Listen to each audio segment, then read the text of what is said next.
Welcome to the New Books Network.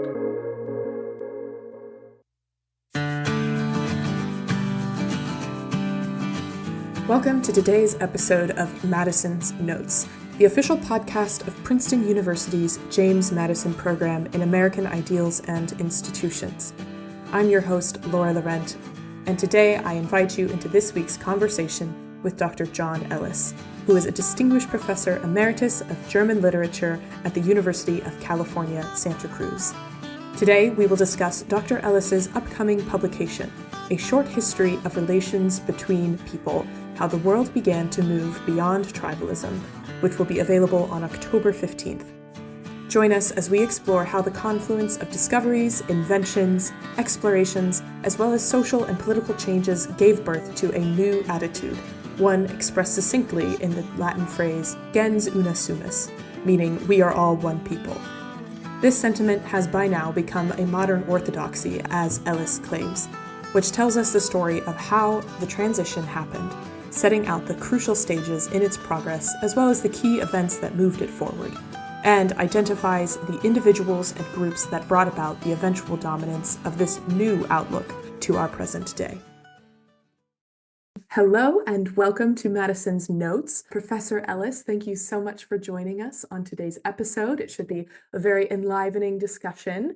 We're here to talk about your book, A Short History of Relations Between Peoples, How the World Began to Move Beyond Tribalism. So thank you for coming in today. Oh, great pleasure to be here. Wonderful. So first, for our listeners, I would love for us to just get a general idea of the book itself. So can you tell us a little bit about why you felt the need to publish the book and who you hope it will reach the most? Well, I hope it'll reach the general public. I mean, it's really addressed to ordinary people, not to scholars. I mean, obviously, I hope scholars will read it too, but I'd like the essential thesis of the book, the message of the book, the evidence presented in the book, to have a wide reading because the issue is one that is affecting the general public right now.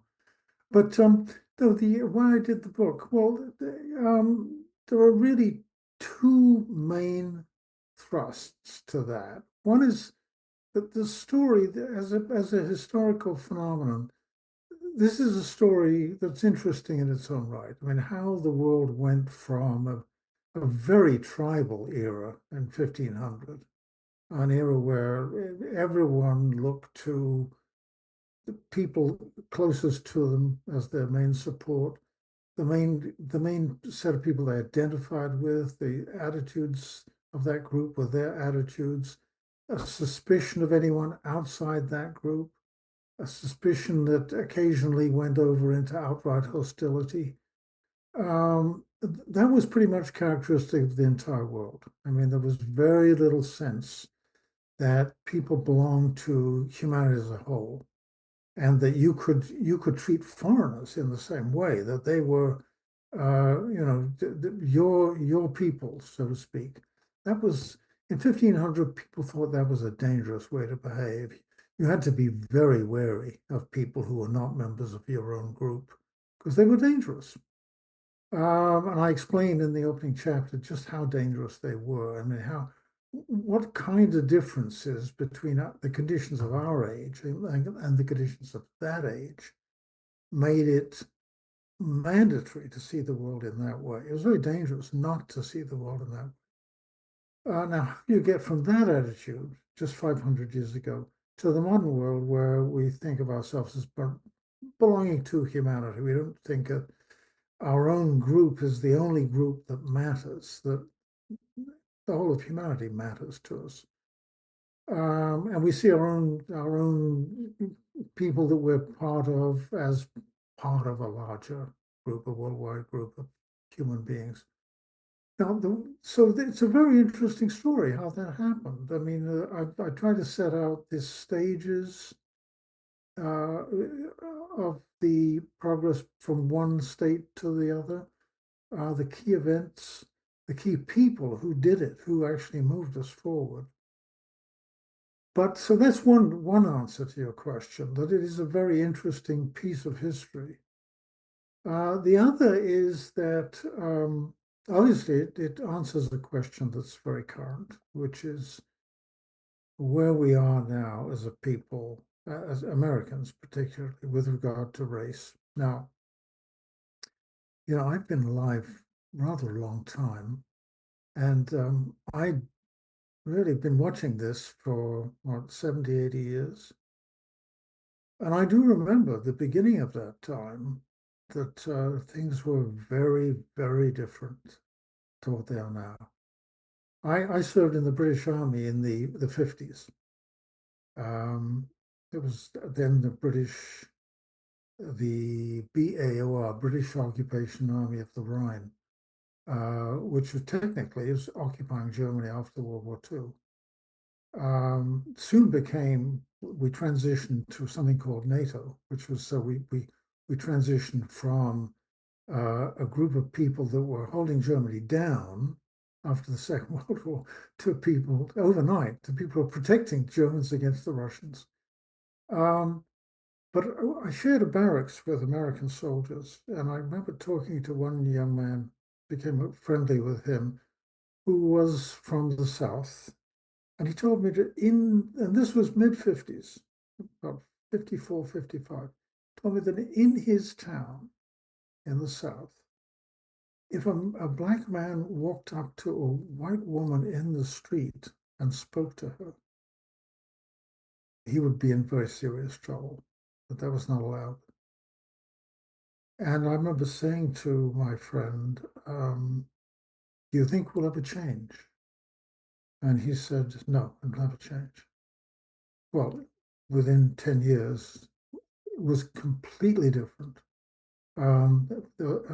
We had moved to a completely different social situation, and it has accelerated since then, to the point where now the situation between the races in America has changed so much that really everyone has friends of every conceivable race, friends that matter to them. Everyone has relatives even that I have of different races. An awful lot of people have. The issue of racism between members of what were different races has become something that barely matters. And this, from my point of view, over these 70 years I've been watching this is huge progress. We have practically overcome what was a big problem 70 years ago. All you have to do is look at, say, Fox News, and you see a whole string of brilliant black commentators. My personal favorite the person I learn most to about the market, for example, if I want to invest, is Charles Payne. A brilliant commentator. I learn more about the market from him than anybody else. And that's true of an awful lot of people. The most brilliant writer at the moment on political topics is Tom Sowell. These are both brilliant black men. Singling them out is really something that I wouldn't normally do. Just that for the purpose of this argument, it matters that there are just hundreds of people like them who are extremely prominent in American society and highly valued for what they do. Now, my point is that, and one of the purposes of this book of mine is that at the moment, there is a very determined attempt by the radical left to resurrect the issue of race and to pretend that it is as much as a catastrophe in American society as ever. So the notions of white supremacy being widespread, that white rage being pushed aside by the developing situation, white fragility at whites allegedly being feeling under siege, and systemic racism because racism you can't see very easily because it just is in the woodwork somewhere where you can't actually see direct evidence of it. All of that seems to me a desperate attempt by the radical left to resurrect an issue that really is no longer an issue for us in the modern world, and to recreate an unhappiness that we've put behind us by now. So My book, by telling the story of how historically tribalism has been overcome and who did it, I'm hoping that my book is the most definitive and direct and compelling answer to the radical left's attempt to revive the issue of racial grievances. And it's, I hope, the most powerful argument against this attempt to make us once again a country unhappy about race, which I don't think we are. Hmm. I see. Something that you note in your book is that the International Chess Federation set their motto as gens una sumus, which means we are all men together. We are one. Hmm. And and you use that throughout your different chapters, speaking through starting in the year 1500, moving to the age of discovery, through the notions of empires, etc., and then to modern day, and how this motto is somewhat of an ideology. And can you give a little bit more light as to why understanding that this was not the base understanding of humanity in the year 1500 is so imperative to understanding your argument for where we are now? Well, I mean, that Genzo no Sumus is a kind of a mindset. I mean, it's you either want to have that mindset or you don't. I mean, and on the whole, nobody did have that mindset in the year 1500. An awful lot of people do have it now. Now, it's not universal by any means, but it's an orthodoxy in this sense that no one will admit to not having it now. I mean, in other words, if even the people who you look at what they do, they don't really believe it. I mean, they believe in their own group. I mean, for example, Putin's Russia. They they might give lip service to the idea that we're all one people, but in fact, their identifications is with Russia, and the good of Russia trumps everything else. Um, so, an orthodoxy is something that everyone has to pay lip service to, even when they don't really believe it. And so that's where I think we are now. We are in an age where you better sort of behave as if you believe it, and if you don't, you've got to try to hide it up.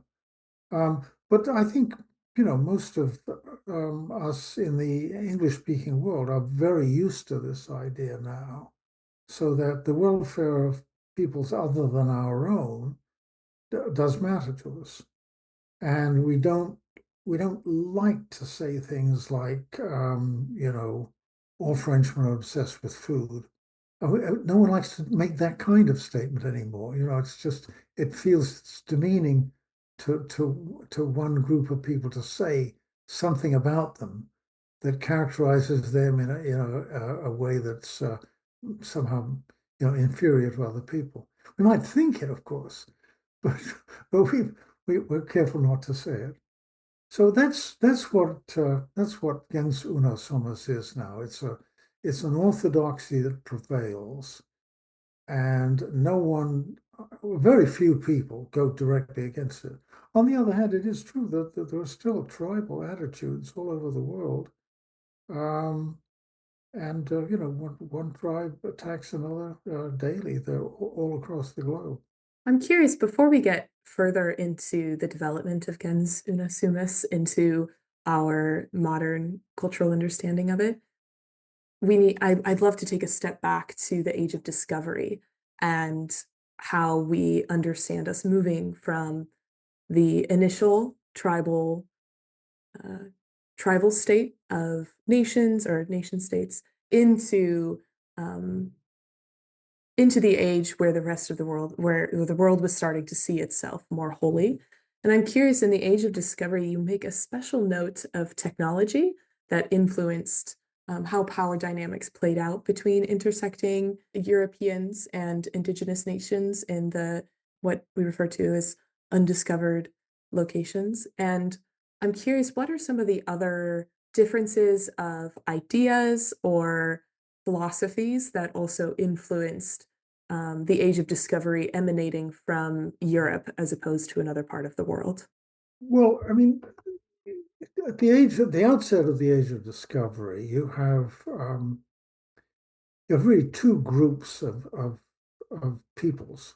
On the one hand, you have a group of peoples that's been in touch with each other for a long time. I mean, what I call that in the book the known world, because it's a world where all the people that are part of that world know about each other, know something of the existence of the other. So all of Europe, Asia, and some odds and ends fairly close to them, islands and so on that are known. They form a chain of cultures where innovations travel along those chains. So anything that comes up in, say, China, like gunpowder, it spreads along the chain, and pretty soon Europeans, the English have it. Um, uh, Writing, building in stone, the wheel, these things, once they're discovered in any part of that group, they'll travel along it. Sooner or later, it takes hundreds of years sometimes, but they'll travel along it so that the whole group keeps on getting influenced by whatever's happening within that chain of cultures. And those things include not only technological things, but also to some extent, social philosophy and so on. So um, ideas about governance and so on also can spread on. But there's a second group of cultures in the world that are isolated. So that, for example, cultures like in Australia are not part of that group. So when gunpowder is invented in China and then spreads along the group of the known world, it doesn't reach Australia because Australia is isolated. And all of the Americas are isolated too, in that sense. They're not part of the chain of known cultures that keep on influencing each other. That means that there's one group that is continually progressing, I mean, technologically and socially, because the ideas spread along a chain. And there's another group of cultures, I call the unknown world, which doesn't share in that. So when you get the age of discovery, the point of the age of discovery is not that the cultures are discovered. It's that those cultures are brought into the orbit of that known world that has been influencing the group that has been influencing each other and improving on their living conditions for thousands of years. So from that point onwards, those unknown cultures, previously unknown, isolated cultures, become part of the known world, and they then can develop as well. But in the short term, of course, you've got contact between members of these older cultures that kept influencing each other and improving their conditions in contact with people who are hundreds of or thousands of years behind them technologically. And that creates empires that are quite different to empires that anyone had ever known before. I mean, there have always been empires, and there were hundreds of empires. But usually the way they developed was that a country simply took over the country next to it. And after that, the country next to that, and the country next to that. So that's the way the Ottoman Empire developed, for example. But the Age of Discovery empires, you have the Spanish, Portuguese, Dutch, English, French, to a very limited extent German. Those were empires that made contact with previously unknown cultures. So they become different kinds of empires. They're amalgams of peoples that had nothing to do with each other previously and that are at starkly different levels of development. So they represent very interesting things. And in fact, they're the beginnings of multiracial societies, which had barely existed before. Hmm. And I'm curious, once these empires started to form, they're continuously gaining new technology, as you note, and it leads to a rise of effectiveness, or it leads to a rise of expression of public opinion. Specifically, I wanted to ask you about the difference between the rise of public opinion and the philosophy of equality that developed not between, but in England and in France, because one might think that during this Enlightenment period that they're speaking of similar ideas, but you make a differentiation in your book between the rise of thinking about freedom in the English Enlightenment versus the French Enlightenment. And can you make that distinction for us here? Yeah, well, the English began pretty before anybody else. I mean, but for the first thing that happens, of course, is that England is an island nation, so it's used to using the sea, and that's part of why the British Empire developed.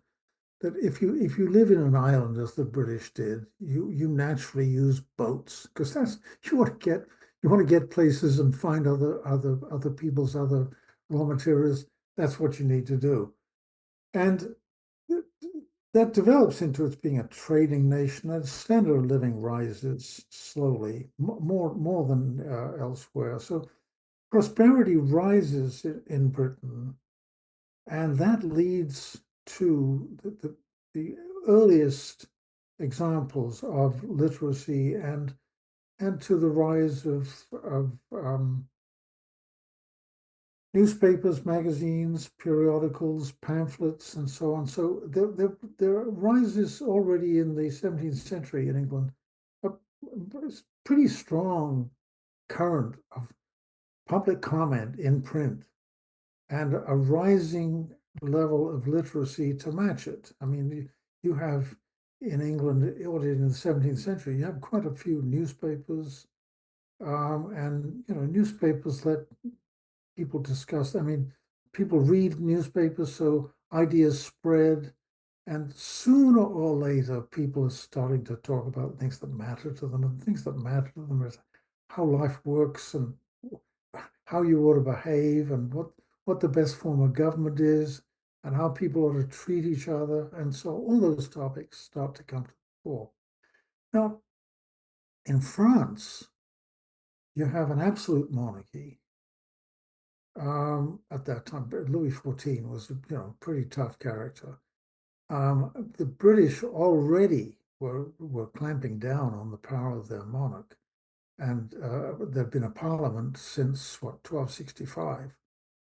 So the French had nothing comparable. I mean, the power of the monarchy was total, complete. Louis XIV is famous for saying that "L'État, c'est moi," the state, that's me. So the all-powerful state is able to squelch commentary that it doesn't like. It's able to stop discussion of ideas that it doesn't want. But also, the French have an allegiance to the Roman Church, and the Roman Church also is fairly repressive at this time about ideas that it doesn't like. But by Henry VIII divorcing England from the Roman Church, you have therefore a much freer situation, and the prosperity gives you a much more lively public debate. And pretty soon, the English philosophers begin to talk about people and what their natural state is, and what their conditions ought to be, what their political life ought to be, how free they ought to be, and in what ways, how they ought to treat each other, how the government ought to treat them, what kind of government they deserve, and so on.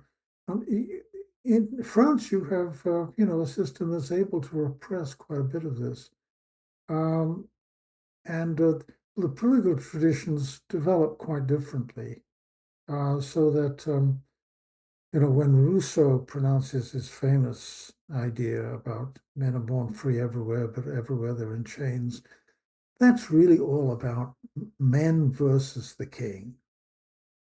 In Britain, when Locke starts to talk about how people ought to be themselves and not ruled by other people.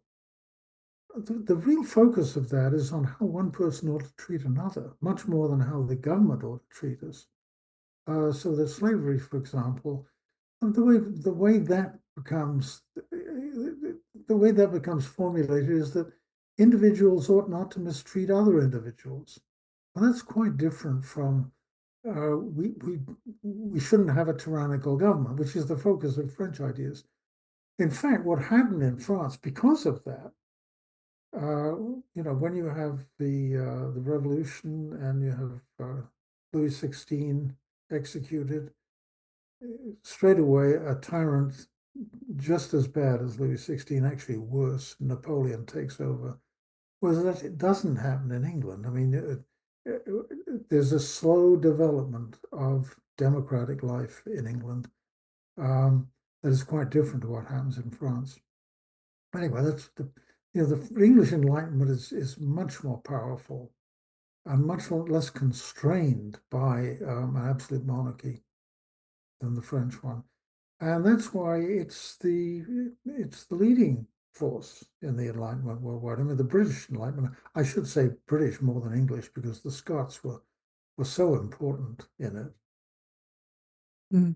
Well, and so we have the British Empire expanding, and they're facilitating many more of these conversations about how we ought to treat one another and not necessarily how the state ought to treat us. And you make a claim about a colonizing empire that once rationale is adopted more broadly, it becomes a transitory state only, like one in process to becoming something else. And I'm curious, can you explain that a little bit in more detail? Well, the British, when they start off their empire, they're like everybody else to some extent, which is there's a rule really that I call bigger is better. Namely, if you're a village and your tribe is limited to a village, then you're vulnerable to other villages attacking you, or other regions of the same country attacking you, or other countries attacking you. If several villages amalgamate, then they're better off. The next village is a group of people they can identify with, and therefore they're protected by the fact that they have a bigger reservoir of people to resist attack. Now, pretty soon, people start to realize that the bigger the group they belong to, the more secure they are against attack. Now, maybe I should go back to the state in the 1500s. The point, of course, of all of this is that life was very insecure. I mean, I think people today thinking about how life was in 1500, it's a real mental effort to figure out what that and how different that was, how insecure it was. Take food, for example. I mean, there are no trucks. They're not invented yet. That's the 19th century and onwards. So trucks can't haul food to your neighborhood. And there's no refrigeration. There's no electricity. Electricity invented again hundreds of years later. So where do you get your food from? You don't go to a store and grab stuff that's been refrigerated. You don't have trucks coming through the night, or railways, as in 19th century England. I mean, the large railway stations were built in London that were all throughout the night. Food was pouring into London to feed a population of millions. So you don't have any of that. So where do you find food? Well, I mean, you find it locally. You produce it yourself, or you barter for it. And you're very insecure. I mean, if there's suddenly a shortage, you might starve. If you're raided by the next village and your chickens and cows are grabbed, you'd starve. Yeah, remember, there's no banking in 1500. So you store money under your mattress. But everybody else knows that. So people can break into your house and hold you up. The famous highwayman Dick Turpin in England in the early 18th century used to knock down a door, hold a pistol, demand that you disclose your hiding place of your money. And if you didn't comply, well, he had a nice standard way of persuading you to tell him. He would he would sit you on top of the hot plate where you cooked your meal and sit you there until you decided to tell him where your money was. Well, I mean, there's no social security legislation, so that if you are starving, you'll say starving. There's no place where you can go and get unemployment benefits. There's no policing to speak of, so that if someone robs you, you're on your own. You've got to defend yourself, and nobody else is going to defend you. What it means is that your control of your food source, your control of your money is very tenuous, and you're living by your wits all the time. And if indeed, a particular example I give in the book is the 30 Years' War, where the war lasting 13 years, armies swept through your area backwards and forwards. As the battle line went one way, soldiers who were starving would grab your food. But then if they were driven back again, the force that drove them back would also come looking for any last vestige of food. Yeah. So in other words, life was very, very insecure. And you then had to think in terms of who do you have to defend you? Well, your own people you identify with.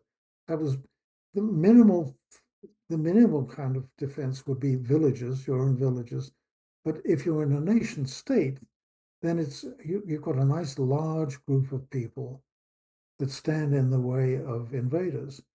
But even that has its limits because other countries maybe wanting to invade you because to go back to what I was saying about the rule of bigger is better, the bigger the unit you have, the safer you are from your life being turned upside down by everything you own being grabbed from you. Well, anyway, the beginning of the British Empire, there's no doubt that the Brits were enlarging their territory in response to this old sort of sense that the bigger you are, the more powerful you are, the safer you are. Now, that certainly is where you start off. I mean, the British send ships off to grab parts of the world because they know other countries are doing it. The Spanish are doing it, the French are doing it, Portuguese are doing it, the Dutch are doing it. And if you don't do it as well, you'll suddenly find that you have a much more powerful Spain on your hands. And the Spanish, you know, showed every inclination to invade Britain and conquer it if they could. So if you want to stop that, you compete with them for territories. And the British happened to be very good at this because, of course, being an island nation, they had a first-rate navy and they knew how to use it. And that's the reason why the British Empire grew so big. But they also had the growth of literacy, which meant a whole group of philosophers talking about the rights of man. And pretty soon, those rights started to include the rights of all peoples, including the peoples you've just conquered in your empire. And so there was a tension that developed in the British Empire. On the one hand, it was nice to be powerful and have lots of people under your control. On the other hand, your philosophers and your population were starting to believe that all people were equal. And so how could you justify empire? And the interim answer was that you were the steward of those people. They were at a stage of development because they'd been isolated from the known world and all of its improvements. They'd been held back by the fact that they didn't have access to all the innovations of the known world. So the British were stewards. They gave them good governance. They gave them stability. They protected them from tribal wars. They gave them the kind of social organization that kept them safe and kept them fed and kept them from their enemies and kept them from their internal tribal wars, their civil wars. And on the whole, that worked. But it couldn't work forever because this notion that those people had the same rights as everybody else had was bound in the long run, it was bound to win out. And so in the mid 20th century, 1950, 1960, the British abandoned their empire. And that was inevitable once the 18th century discussion about the rights of people started off. It was bound to disband the empire sooner or later. So essentially, once the empire starts to disband, the presence of the British colonies was essentially a benefit to the places that they had colonized. Yeah, they'd absorbed those values, those Enlightenment values. I mean, those values became important to at least some of those peoples. Others, some of them abandoned them as soon as they were independent. But I mean, India, for example, the relationship between England and India is one that really is a very positive thing, I think. Anyway, I'm biased on this subject because I have Indians in my family. Mm-hmm. Well, and then moving toward ourselves in time, now that the empire has disbanded and we are moving into the more modern era, I'm curious about how this has developed more. And in your book, um, you notate a number of delusions or misconceptions that are present issues. And one of them, you note the connection between capitalism being in a specifically anti-racist relationship. Can you expand on that more? Well, one of the reasons I raise that is that you have people like Abraham Kendi trying to tell us that you can't be anti-racist unless you're anti-capitalist, and that these two things belong together. Well, part of the point of the history I've explained in this book is that history tells us it's exactly the other way around. It's the prosperity of the British that leads to literacy, widening literacy. It leads to, oh gosh, I think about a dozen national newspapers by about 1740. And it leads to widespread discussions of how life should be conducted, what the rights of man should be, what the form of government should be, and so on. All those things were a tremendous discussion going on in England. There's no question that it's the result of the prosperity that developed from England's very sort of capitalist system. So that prosperity leads to these ideas, these anti-racist ideas, historically. And Kendi wants us to believe that it's exactly the reverse. In fact, I mean, the whole attack, the modern attack on a particular group, you know, white supremacy, allegedly white Americans feel themselves very superior to other people and so on, and white rage, the rage that whites are supposed to feel that they're no longer superior and so on. All this is utter nonsense. The truth of the matter is that if you are going to point to any group that developed anti-racist ideas, it would be Europeans. I mean, the anti-slavery movement began in England. It gained massive force in England. It was exported from England, and it finally succeeded worldwide.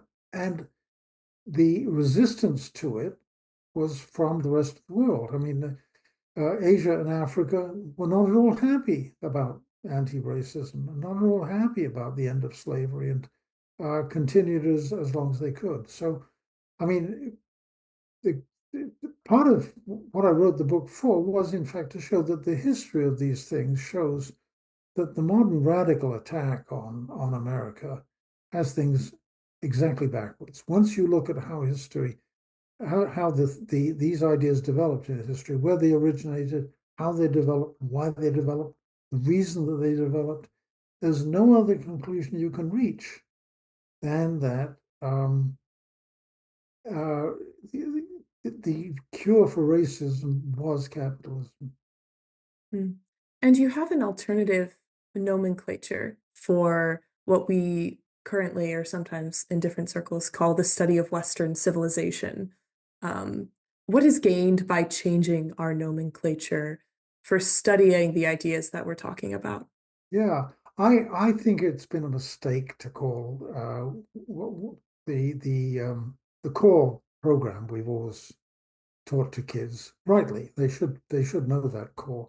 I think it's been a mistake to call it Western civilization because I mean one of the biggest influences on what we call Western society is the Jewish Bible. I mean, the Ten Commandments is so basic to our way of life. All you have to do is look at what was going on in the rest of the world. I mean, even the ancient Greeks were way behind the Jews on this. I mean, if you read the Odyssey, for example, there's an episode in the Odyssey where Odysseus, is going home after the Trojan War, and he and his people on his boat, what's it called? I forget what it's called. Anyway, they're hungry, so they put to shore. They find a village. They massacre all the men. They grab all the women. They grab all the food, and so on. And no one bats an eyelid about this. This is normal behavior. Well, the Jewish Bible says, "Thou shalt not kill." And not only that, it says you shan't covet your neighbor's ass or his ox, or in other words, you leave his food alone as well. Um, so I mean, anyway, by no stretch of the imagination can you say that the Jewish Bible is Western. It's not. Uh, and in India, I'd cite the example of the first grammar of a language ever written was by Panini of Sanskrit, the ancient source of most of the modern Indian dialects. Um, and there are tons of other things. I mean, the Sumerians, the Code of Government, Code of Hammurabi, that's not Western. Now, it is true that an awful lot of what subsequently happened is in the West, but my feeling is we ought to call those courses the origins and development of modernity. And once you give it that title, you take the sting out of this notion that, well, why do we only study the West? We got to study everywhere. Why not other places? And the answer is yes, we should, to the extent those places contributed towards the development of modern life, which the Sumerians did, which the Hebrews did, which the Chinese did with the discovery of gunpowder, which the Indians did with the first grammar ever written, and also with the fact that the caste system put scholars and holy men above the princes in the pecking order, which is an astonishing thing to do. I mean, the princes come second. The top of the line is the men of learning and the men of religion. That's a very Western thing to do. I mean, it seems to me. So, strands from the rest of the world go into the development of modern life. To be sure, it then is mainly developed in the West. But if we only call those courses, those mainstream courses, the origin and development of modern life, we cut off most of the criticisms of them. We give a rationale for why every student of whatever race must have that study. They must have that knowledge. They must know how modern life has developed, and what were the stages of the way in which it developed, what it developed out of, um, and what has been successful and what has not been successful. All those things every kid should know. And it's no excuse to say, well, we shouldn't just be studying the West, we should be studying the East as well. That criticism is done with once you give those courses their proper name. Mhm. I'm curious, a bit of a pivot, because I want to ask this before we run out of time, and it's something that I'm curious about. You describe throughout the Age of Discovery in the chapter titled that in your book, how oftentimes the colonizing and arriving European states would find indigenous cultures practicing things that were considered just moral, abhorrent behavior, things like sexual slavery, or human sacrifice, those sorts of things. And I'm curious, what would you say to a refute or a an argument that many indigenous cultures were annihilated essentially before a real understanding of what they were was able to develop, in the case of many Native American tribes that either died of disease or forced migration and those sorts of things, so that they're yeah, the argument that there's knowledge that we don't have, and so it's difficult to make claims about the way things really were when very little recorded history of those cultures and peoples. Well, look, I mean, I think a turning point in human history is that great debate in Britain in the 18th century, began early 18th century and continued. And after that debate had a chance to influence world events, um, the, the complete wiping out of other cultures, started to become much more limited.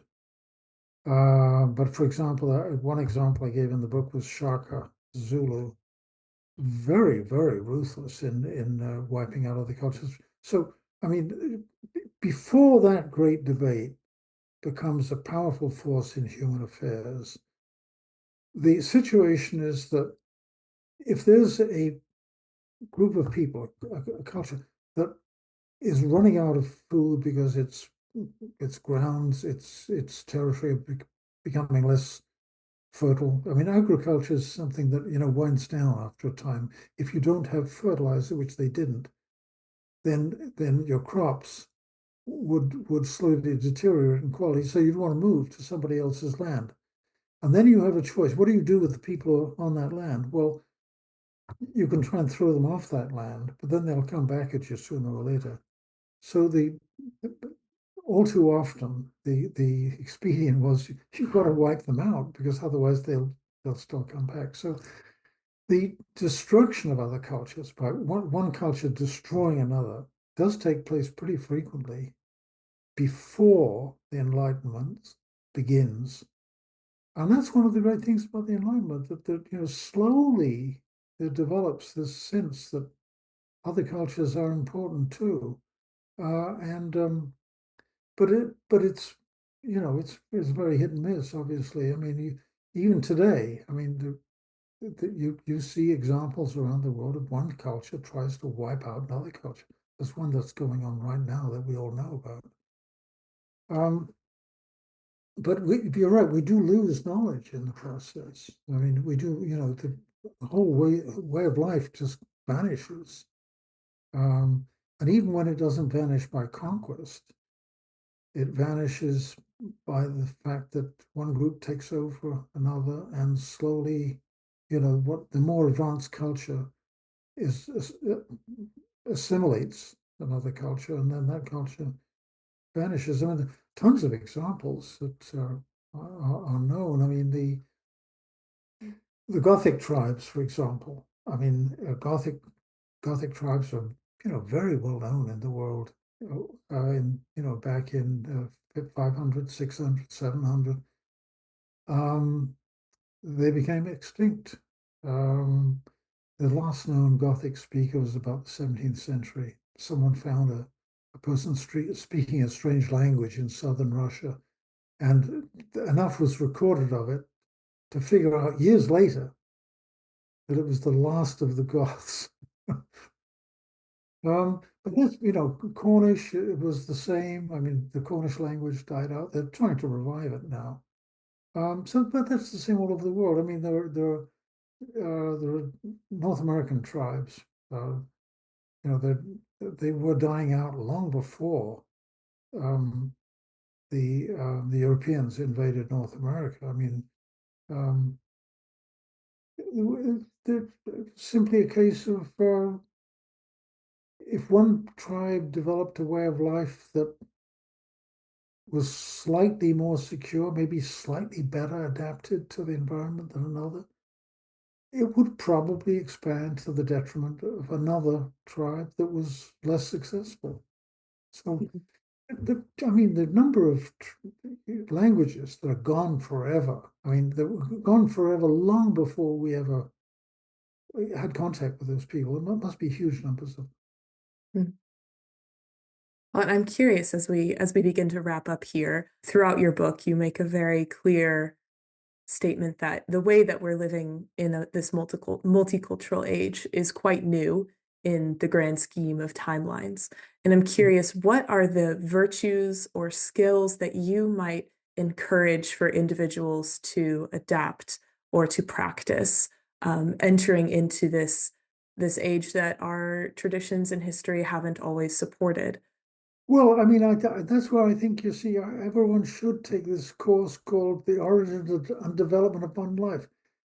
Because if you understand how that strand of life began, the people it began among, how it developed, how it influenced, how it was so successful a way of life that it influenced other peoples and drew them in, as Western society eventually did, um, then you have some sense of what works and what doesn't in human life. There are throwbacks all the time. There are people who are advocating things that are inconsistent with that development. They're always there.